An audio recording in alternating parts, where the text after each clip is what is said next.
Hello, good morning dear student. Gayatri Vidya Mandir के YouTube channel पे आपका स्वागत है। आज अपना लेक्चर नंबर 4 जो अपन अभ्यास प्रश्न कर रहे थे।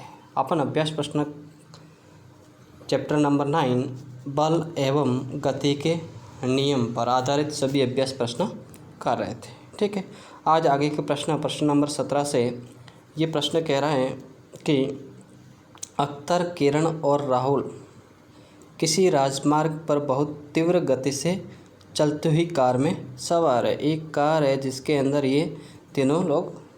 अचानक उड़ता हुआ कोई कीड़ा गाड़ी के सामने, ऐसे कोई कीड़ा आ रहा है, वो टकरा गया और वह शीशे से चिपक गया। उस स्थिति में अंदर बैठे व्यक्ति अख्तर और किरण इस स्थिति पर विवाद करते हैं कि किरण का मानना है कि कीड़े के संवेग में परिवर्तन के परिमाण का परिमाण कार के संवेग परिवर्तन के परिमाण की अपेक्षा बहुत ही अधिक है, क्योंकि कीड़े के वेग में परिवर्तन का मान कार के वेग में परिवर्तन के मान से अधिक है। तो अख्तर ने कहा कि चूंकि कार का वेग बहुत अधिक था, अतः कार में कीड़े पर बहुत अधिक बल लगाया, जिसके कारण कीड़े की मौत हो गई। राहुल ने एक नया तर्क देते हुए कहा कि कार तथा कीड़ा दोनों पर समान बल लगा और दोनों के संवेग में परिवर्तन बराबर हुआ। इन विचारों पर अपनी प्रतिक्रिया देनी है। कि किरण ने कहा कि संवेग में परिवर्तन के कारण किरण का मानना क्या था कि कीड़े के संवेग में परिवर्तन का परिमाण कार के संवेग में परिवर्तन के अपेक्षा बहुत अधिक है। ये तर्क अपने पास देखा जाए तो गलत मानेंगे, क्योंकि एक ही वस्तु गतिशील होती है, वो अन्य वस्तु से टकराने के पश्चात इस दोनों का इंडिविजुअल दोनों का अलग अलग हो सकता है, लेकिन टक्कर से पूर्व कीड़े और गाड़ी का टक्कर से पूर्व संवेग तथा टक्कर के पश्चात का संवेग, कुल संवेग बराबर होता है, ना कि इंडिविजुअल संवेग होता है। ठीक है, तो ये अपने पास मानना क्या है, गलत है। ठीक है, दूसरा अपने पास कि चिपका क्यों, कि जैसे ये कार है, इसके सामने कीड़ा किसी न किसी वेग से गति कर रहा था, ये भी किसी न किसी वेग से गति कर रहा था। इस कीड़े का द्रव्यमान है वो इस गाड़ी के द्रव्यमान से बहुत ही क्या होगा, कम होगा। तो अपने माने इसमें संवेग में परिवर्तन का मतलब बल है। ठीक है,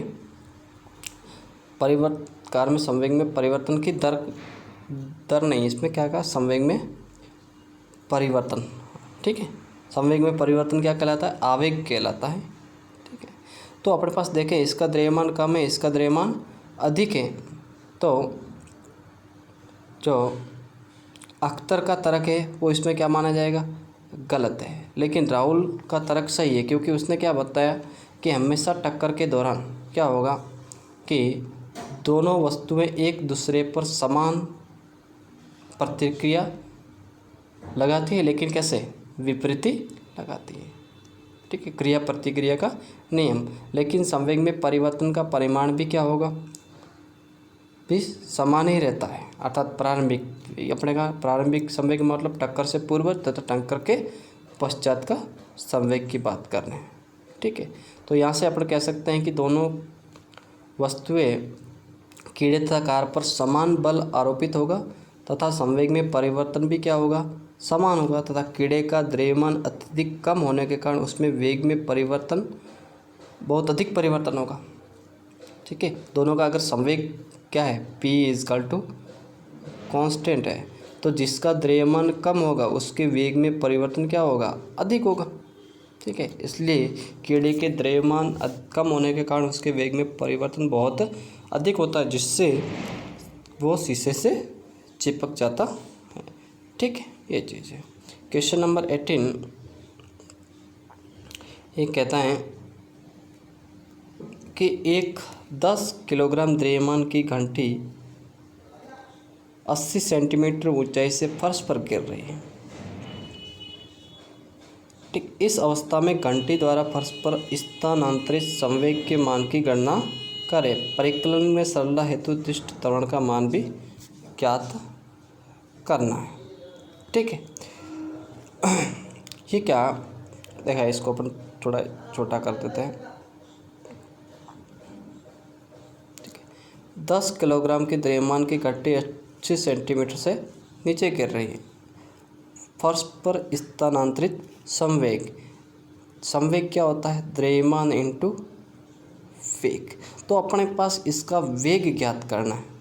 ठीक है, क्योंकि ये प्रारंभ में इसका वेग 0 है, क्योंकि स्वतंत्र रूप से गिर रही है, तो यहाँ पर जो वेग होगा वही वेग लेंगे।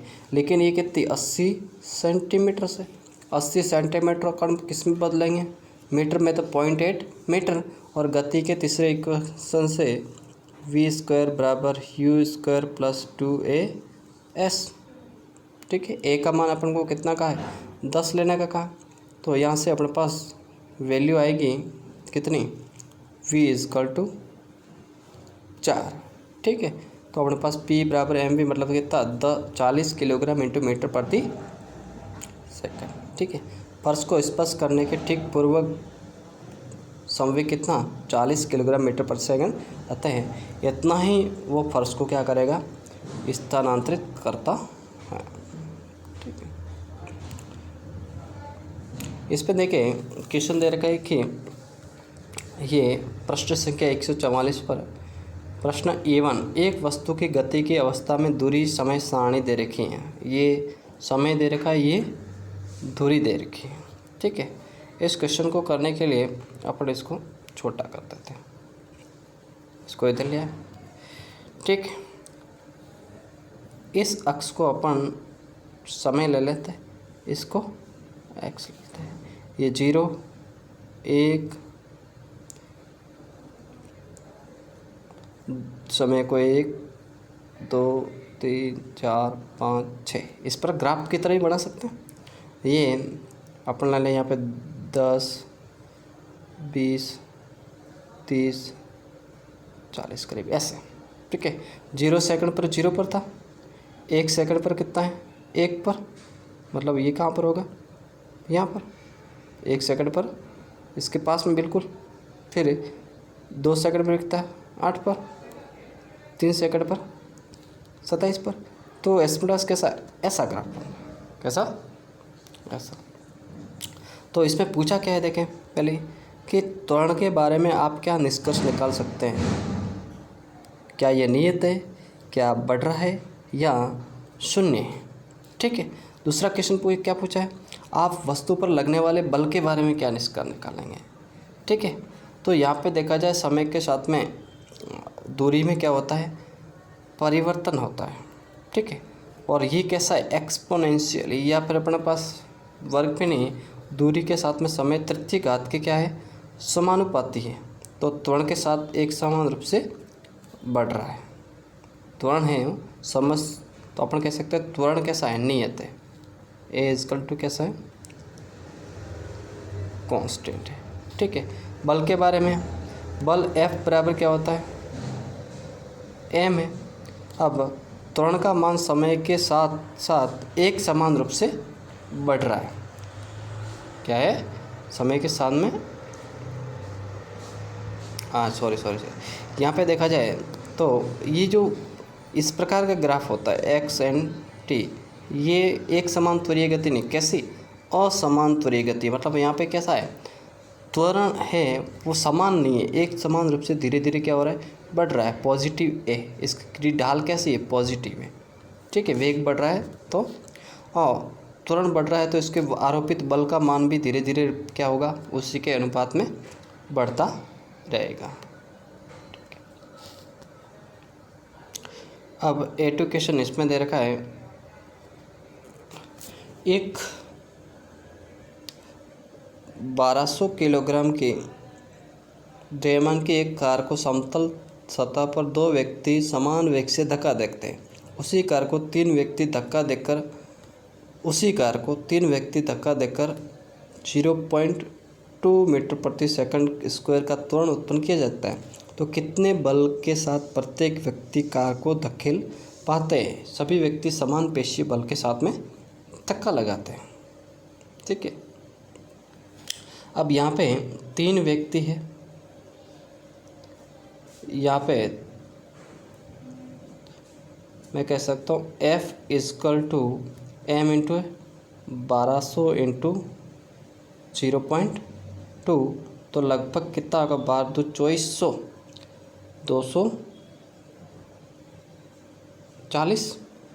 3 व्यक्ति है वो कितना, 240, तो एक कितना हो जाएगा, F 80 न्यूटन का। कितना लगाएगा, 80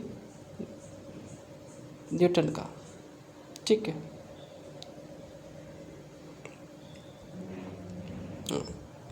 एक व्यक्ति, हाँ अब देखिए इसमें, देखिए एक चीज़ और इसमें समझ में नहीं कि प्रत्येक व्यक्ति द्वारा अपने पास पहले वाले में कितना है, 2F, और वह बल जो कार में त्वरण उत्पन्न करता है वो कितना होगा, हमेशा 3F माइनस का F। 3F माइनस का F क्यों होगा, क्योंकि एक बल वो 2F उसको त्वरण उत्पन्न नहीं कर पाते हैं, लेकिन 3F करेगा तो वो त्वरण उत्पन्न करेगा। तो त्वरण उत्पन्न करने वाला बल कितना होगा, 3F माइनस का 2F, तो F बराबर कितना होगा, m × a, तो कितना हो जाएगा, 240। ठीक है।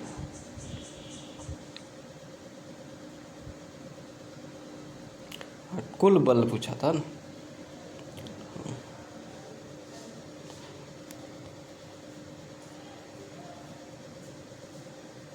अब देखें इसमें 500 ग्राम द्रव्यमान के एक हथौड़े द्वारा m = 500 ग्राम, v कितना दे रखा है, 50 मीटर प्रति सेकंड, कील पर प्रहार किया जाता है। कील द्वारा हथौड़े को बहुत कम 0.01 सेकंड में ही रोक दिया जाता है। तो कील द्वारा हथौड़े को लगाया गया बल। ठीक है। तो यहाँ पे F बराबर अपने पास क्या हो जाएगा, m × a। a बराबर क्या होता है, वेग v - u/t। इसका वेग रुक जाएगी, मतलब 0 हो जाएगा। तो F का मान, m की वैल्यू 500 ग्राम, ग्राम को किलोग्राम में बदलो। a ये 50 माइनस का 0, ये v माइनस का u, अंतिम वेग 0, 0 माइनस का 50/t कितना, 0.01। यहाँ से क्या आ जाएगा, a, क्या आ जाएगा, a। ठीक है। a माइनस का 5000, तो यहाँ से F बराबर m × a रखेंगे तो ये पता आ जाएगा। ठीक।